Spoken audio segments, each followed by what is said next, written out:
Hello 10th class. How are you guys? I'm assuming you guys are doing well. Also have watched my videos and are able to relate to the concept that I am teaching here. Okay. In today's video, we'll be covering very important part of our chapter number 2, which is federalism.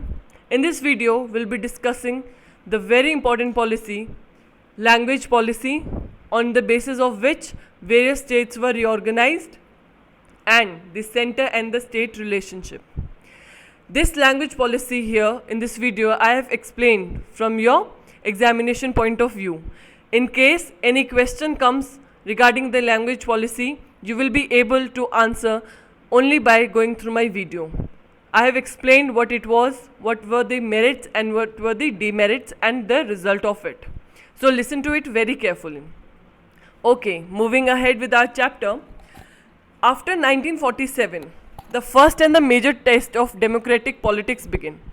Independence के बाद पहला और सबसे major test जो था हमारे democratic politics का वो स्टार्ट हुआ 1947 से लेके आज तक. अगर हम देखें from 1947 to till now, a lot have changed in terms of area, name, boundaries of the state. सब चीज़ चेंज हो चुकी है. एरिया चेंज हो गया है कुछ एरियाज़ का, कुछ स्टेट्स का नेम चेंज हो गया, उनकी बाउंड्रीज चेंज हो गई है. Okay, why it has changed, how it has changed, what was the history behind the State Reorganization Act, or how the states were reformed, we'll be discussing it ahead. Before that, a very important point you guys need to memorize. In the 8th schedule of our constitution, the official languages of our country are mentioned here. Originally there were only 14 languages, but now we have 22 languages. Constitution में there are 12 schedules accordingly divide किया है. In case you guys are planning to take political science और polity in future, this facts and figures will help you out. Okay, छोटी सी information है. 12 schedules हैं, उसके अंदर जो 8वां schedule है हमारा संविधान में, कॉन्स्टिट्यूशन में, वो हमारा ऑफिशियल लैंग्वेज से डील करता है. जब हमारा संविधान बना था originally there were 14 only, but now the languages are now increase to the number of 22. Okay, also very important fact is the State Reorganization Act was passed in the year 1956. इसके बाद ही various states were reorganized or formed according to this act. Okay, now we'll study we'll get to know about the history before 1956. 47 से 56 के बीच में क्या हो रहा था. There were numerous states who came up with the new demand.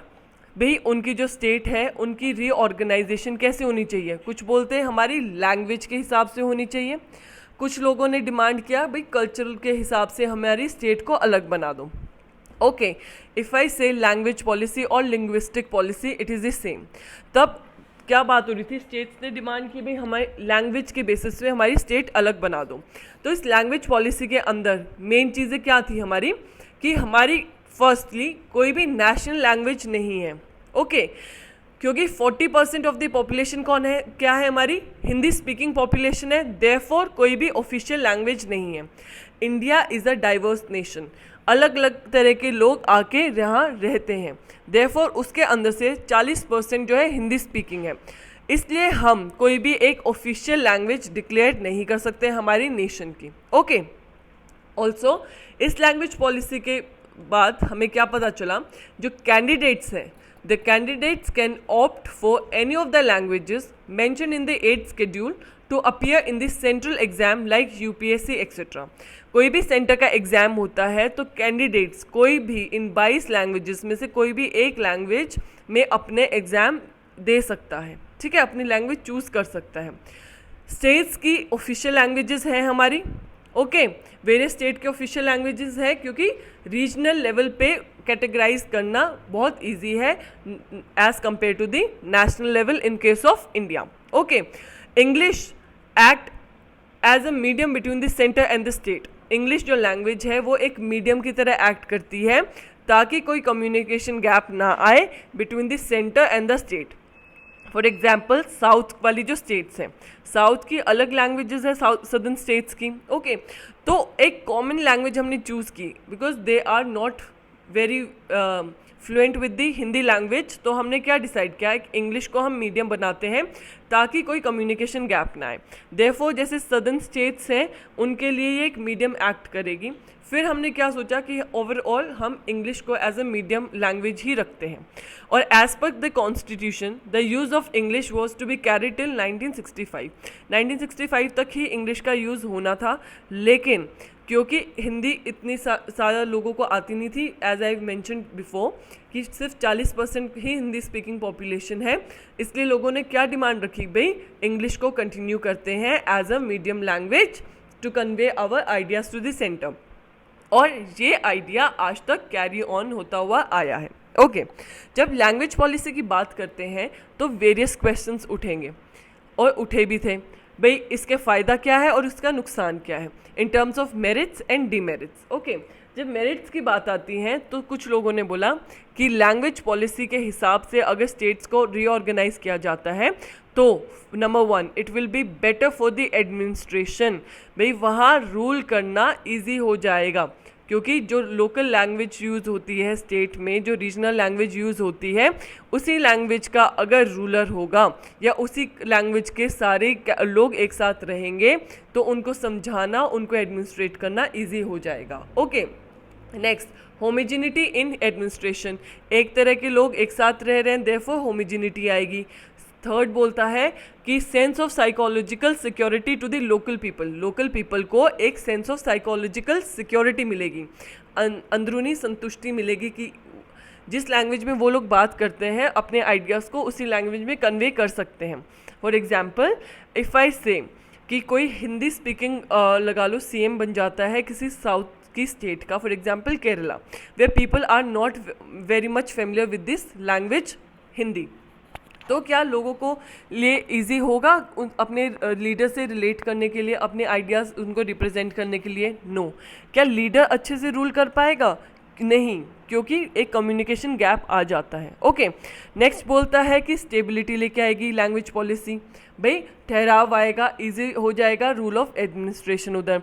दूसरा, promotion of regional languages होगा, जो उनकी रीजनल लैंग्वेज है उस एरिया की उसको प्रमोट किया जा सकता है, and people will feel more related to the government, उनको ज़्यादा अपना रिलेशन समझ में आएगा, वो रिलेट कर पाएंगे गवर्नमेंट के साथ। Okay, coming to the demerits, obviously like every coin has two side, इसकी भी दो बातें हैं कि मेरिट भी है तो उसकी डीमेरिट भी होगी। तो कुछ लोगों ने बोला कि ये हमारी डिसयूनिटी में रिजल्ट करेगा, इंडिया के अंदर जो यूनिटी है वो ख़राब हो जाएगी, लोगों के बीच में भेदभाव होना शुरू हो जाएगा। ओके, सेकेंड बोलता है lead to sub nationalism, nationalism as a concept will be divided into small categories resulting into sub nationalism. Okay, third बोलते थे we lead to balkanization, balkanization मतलब छोटी छोटी एरियाज़ के अंदर डिवाइड हो जाएंगे। बैल्कन नेशंस क्या होते हैं? Very small Nations. ओके, तो बैल्कनाइजेशन के अंदर रिजल्ट करेगा भी छोटे छोटे एरिया के अंदर डिसयूनिटी हो जाएगी, सब नेशनलिज्म हो जाएगा, छोटे छोटे एरिया बट जाएंगे, डिवाइड हो जाएंगे। ओके, फिर कुछ ने बोला कि may not be economically viable, भाई इकोनॉमिकली अगर देखें, पैसे वाइज देखें तो ये ईजी नहीं होगा एडमिनिस्ट्रेशन चलाना। ओके, और अनदर रीज़न वॉज डिसइंटीग्रेशन, लोगों को डिसइंटीग्रेट कर देगा। I hope it is clear till now. But as a result अगर हम प्रैक्टिकली देखें, this language policy it has resulted into better administration, तो इसका अच्छा रिजल्ट ही रहा है। Before we move ahead, please comment down, like, share and subscribe to my channel. Okay, comment down whatever you want to learn more regarding this chapter. Also, if you have understood it really well, then just give your feedback that we have got the lecture or we have understood the lecture with a thumbs up, spamming my comment section with a thumbs up. Okay, moving ahead, अगर मैं बात करूँ language criteria पे कौन कौन सी हमारी state बनी थी, तो उसके एग्जाम्पल रहेंगे for example Andhra Pradesh and many more. You guys need to comment down in the comment section. Okay, अगर मैं बात करूँ कल्चरल क्राइटेरिया पे कौन सी डिवीजन हुई है, जैसे नागालैंड, उत्तराखंड, झारखंड एक्सेट्रा की। Okay, that's it for the language policy. Moving ahead with the centre and state relation. Centre की क्या बात होती है? सेंट्रल लेवल की कौन सी गवर्नमेंट है जो हमारी सेंटर में रूल कर रही है। फॉर एग्जांपल अगर हम आज के टाइम से एग्जांपल लें तो सेंटर पे किसकी रूल है? हमारा बीजेपी की। तो BJP is our central government. Okay, जब हम स्टेट की बात करें, एग्जाम्पल लेते हैं हरियाणा से ही कि स्टेट में किसकी रूल है, it is a coalition government. Okay, तो अब सेंटर और स्टेट के रिलेशन के बारे में पढ़ेंगे। जब हम 1990 तक की बात करते हैं, till 1990 the centre and state government was same. जो सेंटर पे गवर्नमेंट होती थी वो ही हमारी स्टेट में रूल करती थी 1990 तक। ओके, जब हमारा मेजरली कांग्रेस ही रूल करती थी दोनों जगह, सेंटर पे भी स्टेट पे भी 1990 तक। Therefore state did not function as independently as a federal unit. एक फेडरल यूनिट की तरह इंडिपेंडेंटली फंक्शन नहीं कर पाते थे राज्य, ठीक है। देयरफॉर क्या होता था, कोई भी कॉन्फ्लिक्ट में रिजल्ट नहीं करता था, क्योंकि दोनों जगह सेंटर पे भी और स्टेट पे भी हमारी गवर्नमेंट, हमारी सरकार सेम थी।